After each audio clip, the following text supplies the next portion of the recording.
જય શ્રી રામ. શ્રી રામચરિતમાનસ બાલકાંડ પ્રથમ સોપાન.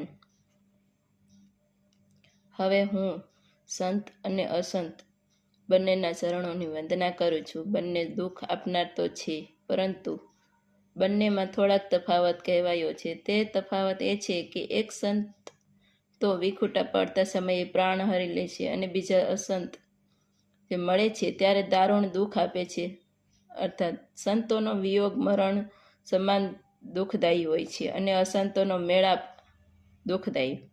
બંને અશાંત અને અસંત જગતમાં એક જ સાથે ઉત્પન્ન થાય છે, પણ એક સાથે ઉત્પન્ન થનાર કમળ અને જળોની જેમ જ તેઓના ગુણ જુદા જુદા હોય છે. કે કમળ દર્શન અને સ્પર્શથી સુખ આપે છે, અને જે જળોનો શરીરનો સ્પર્શ થતાની સાથે જ રક્ત ચૂસવા માંડે છે. સાધુ અમૃત સમાન છે, મૃત્યુરૂપી સંસારથી ઉગારનારા છે સાધુ.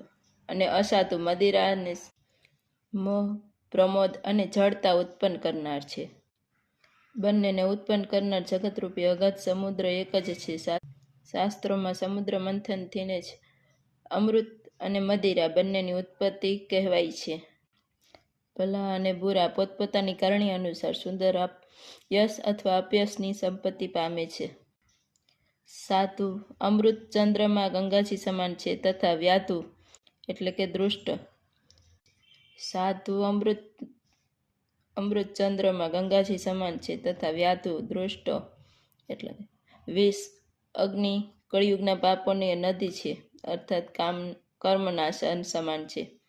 એના ગુણ અવગુણ સર્વ કોઈ જાણે છે, પરંતુ જેને જે ગમે છે તેને તે જ સારું લાગે છે.